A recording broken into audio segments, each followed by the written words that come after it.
इधर देखिए सब लोग, लिखना बंद करो सभी लोग। ये किस टाइप का सवाल है? सर्वसंख्या का सवाल। क्या है? सर्वसंख्या का सवाल जो एक बार बताए थे, ए स्क्वायर प्लस बी स्क्वायर, इसका सूत्र क्या होता है? ए प्लस बी का होल स्क्वायर का क्या सूत्र होता है? ए प्लस बी का क्यूब पे क्या होता है? ठीक है ना, उसी पे आधारित ये सवाल है। कह रहा है यदि x plus 1/x equal to 5, मतलब इतना चीज अगर जो कहीं लिखा हुआ उसके बराबर 5 है, तो x cube plus 1/x cube का मान ज्ञात कीजिए। ठीक है ना? तो कैसे ज्ञात करेंगे? इसका जो सूत्र होता है क्यूब वाला पहले यहाँ लिख लेंगे।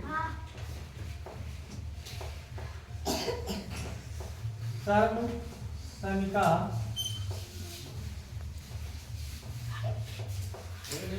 ए प्लस बी का, ठीक है ना, क्या सूत्र होता है? ये सूत्र याद है? किसी को यह सूत्र याद है? सोल्व करने में कितना माहिर हो जाते हो, लेकिन जो चीज पढ़ाया जाता है उसको याद नहीं रखते हो। ए क्यूब हाँ, plus B cube, A cube plus B cube 3ab plus 3ab question में ab प्लस हैं? ए ए बी की A plus B, A plus B. इसका सूत्र ये है कि A cube plus B cube plus 3ab plus question में A plus B. ये आता कैसे है? एक बार हम समझाए थे इसको गुणा करके, कि जैसे ये है ना, पहले a प्लस बी में a प्लस बी का गुणा करो, जितना गुणनफल आएगा फिर उसमें a प्लस बी का गुणा करोगे तब ये आ जाएगा। ठीक है ना?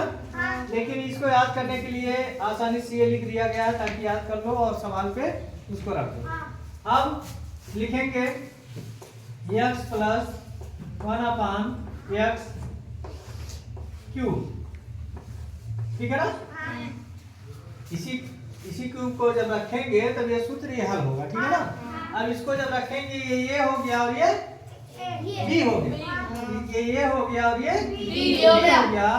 तो पहला ए पे क्यूब है, मतलब x पे क्यूब हो गया, प्लस 1/x का क्यूब 1/x पे क्यूब हो गया, प्लस 3ab। तो 3 तो लिख ही देंगे, 3a और b लिखेंगे। 3ab का मतलब 3 गुणे a गुणे b। ठीक है ना? 3 गुणे x गुणे 1/x। फिर कोष्टक में x से x प्लस 1/x। ठीक है ना? ये चीज हो गया। अब क्या करेंगे? इसको हल करेंगे।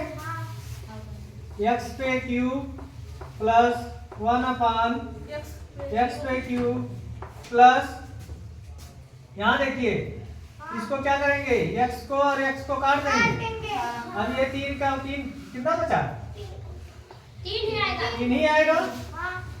यहाँ है x प्लस 1/x। अब क्या करेंगे? कौन बताएगा? इसकी जानकारी है? इसके आगे क्या कर सकते हैं? कोई यानी और 3 में x से प्लस 1/x का गुणा नहीं। अभी देखिए, अब यहाँ पे क्या करेंगे? x प्लस 1/x बराबर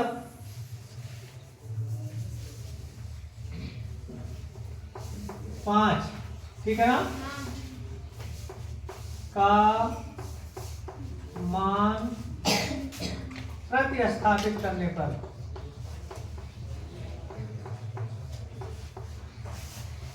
मतलब उसके जगह इसको लिखोगे ना,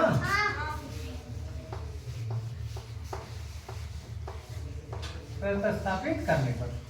अब क्या हो जाएगा? ये x पे क्यूब प्लस 1/x पे क्यूब प्लस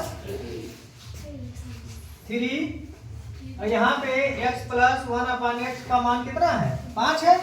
उसके जगह पे हम 5 लिख सकते हैं ना? हाँ? और ये देखिए क्या है, x प्लस 1/, x पे क्यूब है ना, इसके जगह पे भी तो 5 लिख सकते हैं, तो यहाँ 5 हो जाएगा। अब 5 पे क्यूब इक्वल टू, अब x पे क्यूब प्लस 1/x पे क्यूब प्लस, इन दोनों के बीच में कोई चिन्ह नहीं है तो क्या करेंगे, गुणा हो जाएगा। तो 3 गुणे 5। अब देखिए इसका मतलब क्या है, 5 पे घाते 3, इसका मतलब क्या हो जाएगा, 5 गुणे 5 गुणे 5, ठीक है ना। फिर x पे घाते क्यूब 1/x पे घाते क्यूब प्लस 5 15 हो गया। इसका गुणा करेंगे कितना आएगा, 5 बचे 25, 25 बचे 125 हो गया, बराबर x पे घाते 3 प्लस 1 पे अपान x पे घाते 3 हो गया प्लस 15। अब क्या करते हैं, अंकों के एक तरफ और बीजीय पदों को एक तरफ, ठीक है ना। पक्षांतर करने को, यहीं पे इसे पक्षांतर,